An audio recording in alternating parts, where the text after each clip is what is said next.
বিগত কয়েকদিন ধরে বারবার আমরা প্রশ্ন করেছি যে মমতা বন্দ্যোপাধ্যায়ের আসলে কোন জায়গায় সমস্যা হচ্ছে, কোন জায়গায়, কোথায় মনে হচ্ছে বিপদ ঘনাচ্ছে, কোন জায়গায়।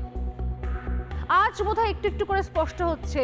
গতকাল ফুরফুরা শরীফ থেকে ফিরে আসার পর আরো বেশি সমীকরণটা স্পষ্ট হয়ে গেছে। আমি স্বর্ণালী সরকার প্রতিদিন বলেছি, এর আগে একাধিক ঘটনা তুলে ধরেছি সরস্বতী পুজো, সেখানে বাধা দেওয়ার চেষ্টা করলে তুলে ধরেছি, কার্তিক পুজো নিয়ে অশান্তি হলেও তুলে ধরেছি, এমনকি দোল বা হোলিতে সেখানে কোন কোন জায়গাতে অশান্তির আবহ তৈরি করা হয়েছিল এবং সেখানে পুলিশের কি অসাধারণ ভূমিকা ছিল তাই নিয়েও যখন বিরোধীর অভিযোগ করেছেন সেটাও তুলে ধরেছি। যদিও বিধানসভায় বিরোধীদের অভিযোগ তুলে ধরার কোনো জায়গা নেই। শুভেন্দু অধিকারীদের বক্তব্য যে যখনই বিধানসভাতে এই নিয়ে কথা বলতে যাওয়া হয় তখনই তাদের কণ্ঠ রোধ করে দেওয়া হয়। এমনকি আজকে নবতম সংযোজন হচ্ছে যে মুলতবি প্রস্তাব নিয়ে এসেছে বিজেপির বিধায়করা, সেখানে যেখানে হিন্দুদের ওপর আক্রমণের ঘটনা ঘটেছে সেখানে হিন্দু শব্দ কেটে দেওয়ার কথা বলা হয়েছে। কেটে দেওয়া হয়েছে নাকি বিধানসভায় আমি জানি না যে আসলে ভয়টা কোন জায়গায়। মাননীয় মুখ্যমন্ত্রী মমতা বন্দ্যোপাধ্যায়, আমার সত্যি জানতে ইচ্ছে করছে আপনার কোন জায়গায় ভয় হচ্ছে। সবাই মিলে দলে দলে মহাকুম্ভে চলে গেলেন, সেই জন্য আপনি ভয় পেয়ে গেলেন কি? সেই জন্য আপনাকে মহাকুম্ভকে মৃত্যুকুম্ভ বলতে হলো কি? চারিদিকে পোস্টার পড়ছে হিন্দু হিন্দু ভাই ভাই, সেই জন্য কি আপনি ভয় পেয়ে গেলেন? হিন্দু হিন্দু ভাই ভাই হলে, হিন্দু হিন্দু ভাই ভাই এর পোস্টার পড়লে আপনার ভয় করা শুরু হয়। আপনার তখন মনে হয় যে আবার একটু গুরুত্ব দিয়ে আমার দুধেল গাইদের, কোট আনকোট দুধেল গাইদের বলতেও খারাপ লাগছে, কিন্তু আপনি নিজে যখন বলেছেন তখন আমাদের খারাপ লাগার আর কোনো জায়গা নেই। আপনার কোন জায়গায় ভয় লাগছে মাননীয় মুখ্যমন্ত্রী? মাননীয় আপনার কোন জায়গায় ভয় লাগছে যে এতদিন পর্যন্ত টুকটাক এদিক ওদিক করে বিভিন্ন জায়গাতে যখন পুজোর ওপরে কোপ পড়তো, পাড়ায় পাড়ায় লক্ষ্মী পুজো, কালী পুজো, দুর্গা পুজো, এমনকি শীতলা পুজো থেকে শুরু করে বিভিন্ন জায়গাতে অপ্রীতিকর পরিস্থিতি তৈরি হতো, আর নিউজ মিডিয়া সেগুলোকে সেন্সিটিভ বা স্পর্শকাতর বলে সেই খবরগুলো দেখাতো না। এখন আমরা দেখাচ্ছি স্বর্ণালী সরকার দায়িত্ব নিয়ে যা ঘটনা ঘটেছে সেই অভিযোগগুলো অন্তত তুলে ধরেছে। সেই জায়গা থেকে আপনার ভয় করা শুরু হলো যে না, এবার তো আর কিছু চেপে রাখা যাবে না। আপনার কোন জায়গায় ভয় করছে মাননীয়া? আপনার দুধেল গাই, কোট আনকোট, যাদেরকে আপনি দুধেল গাই বলেছেন, আপনার ভোট ব্যাংক, কোট আনকোট আপনার সংরক্ষিত নির্দিষ্ট ভোট ব্যাংক, সেই ভোট ব্যাংক আর আপনার কাছে থাকছে না। সেই ভোট ব্যাংক বিদ্রোহী হয়ে যাচ্ছে।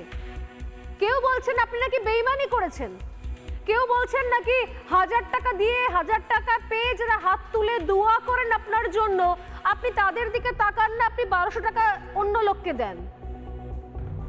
আপনার দলের নেতা মন্ত্রী, আপনার সমর্থক, আপনার কোট আনকোট আপনার ভাষায় দুধেল গাই, তারা কি আপনার কথা শুনে চলছেন না? বিরোধী হয়ে গেছেন, বিদ্রোহী হয়ে গেছেন, আপনার সমালোচনা করা শুরু করছেন, তাই ভয় পাচ্ছেন আপনি মাননীয়। আপনি কোন জায়গায় ভয় পাচ্ছেন আমি বুঝতে পারছি না।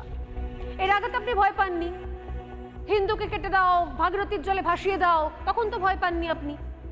আপনার বিধানসভায় দাঁড়িয়ে কেউ বলছেন সেখান থেকে বেরিয়ে একজন বিধায়ক যে আমার কাছে সব থেকে বড় পরিচয় হচ্ছে আগে জাতি, তারপর দল, তখন আপনি ভয় পেয়েছিলেন কি? বোধহয় নয়। আপনার দলের মন্ত্রী বলেছেন যে ইসলামের দাওয়াত দেব, তখন আপনি ভয় পাননি, আপনার মনে হচ্ছে সব তো ঠিকঠাক যাচ্ছে। কিন্তু এখন আপনি ভয় পাওয়া শুরু হলো কি কোথা থেকে? আপনার একটা বিরক্তি দেখতে পেয়েছিলাম আমরা যখন জয় শ্রীরাম স্লোগানের বারবারন্ত শুরু হয়েছিল পশ্চিমবঙ্গে। জয় শ্রীরাম, জয় শ্রীরাম স্লোগান দিলে যে আপনি বিরক্ত হন সেটুকু দেখতে পেয়েছি আমরা, কিন্তু হিন্দু হিন্দু ভাই ভাই পোস্টার পড়লে যে আপনি এত ভয় পেয়ে যান সেটা বোঝা হয়নি। আপনার কোন জায়গায় ভয় লাগছে মাননীয়া?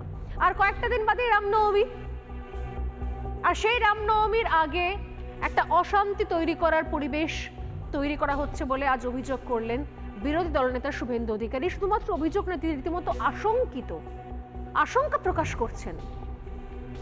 আমাদের বাংলায় একটা ট্র্যাডিশন তৈরি হয়ে গিয়েছে, আমি জানি না কারা কিভাবে কোন দিন থেকে শুরু করলো, কত বছরের পরিশ্রম, যে এখানে আমি হিন্দু বা আমার হিন্দু ভাইয়ের বাড়িতে আক্রমণ হয়েছে, বা আমি হিন্দু আমার হিন্দু বোনের বাড়িতে আক্রমণ হয়েছে, আমি হিন্দু আমার হিন্দু পরিবার বা প্রতিবেশী তারা সমস্যার মধ্যে পড়ছেন, তারা পুজো করতে গিয়ে সমস্যায় পড়ছেন, বা তাদের পুজোকে কেন্দ্র করে সমস্যা তৈরি হচ্ছে, এইগুলো বলা যাবে না। হিন্দু তো কোনো গালিগালাজ নয় মাননীয়া, তাহলে হিন্দু শব্দে ভয় কিসের?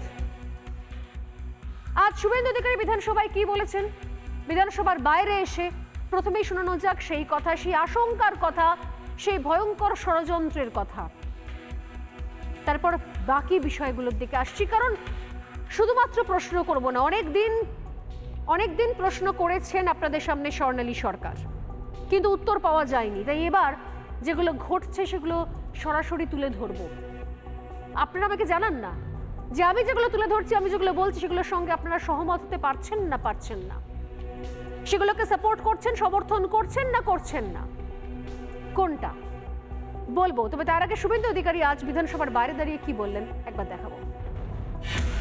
এবারেও আমরা আশঙ্কা করছি, বাংলাদেশের পরে যেভাবে জিহাদিরা উৎসাহিত হয়ে কলকাতার রাজাবাজারে কালী পুজোয় হামলা করেছে, কার্তিক পুজোতে বেলডাঙ্গায় হামলা হয়েছে, সরস্বতী পুজোতে যোগেশচন্দ্রে, হরিণঘাটার নগর উখড়া সহ রাজ্যের একাধিক জায়গায় মা সরস্বতীর পুজোতে বাধা দেওয়া হয়েছে, দোল পূর্ণিমাতে 163 ধারা জারি করে ইন্টারনেট সার্ভিস বন্ধ করে বীরভূম জেলার সাঁইথিয়াতে যে কাণ্ড আজও চালাচ্ছে পুলিশ প্রশাসন, একই ঘটনা রামনবমীতে পুলিশ এবং মুখ্যমন্ত্রী ঘটাতে পারেন।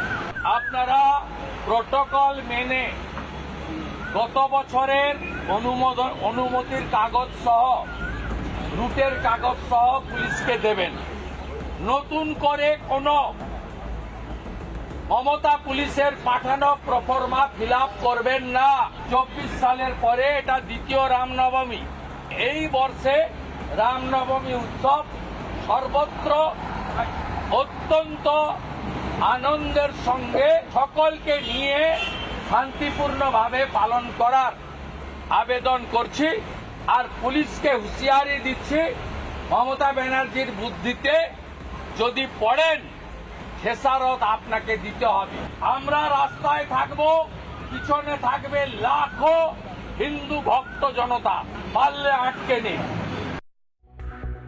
নানা ধরনের কন্টেন্ট দেখার জন্য লাইক করুন, শেয়ার করুন আমাদের ফেসবুক পেজ, সাবস্ক্রাইব করুন আমাদের ইউটিউব চ্যানেল। পাশাপাশি অন্যান্য ব্রেকিং নিউজের জন্য অবশ্যই চোখ রাখুন রিপাবলিক বাংলায়।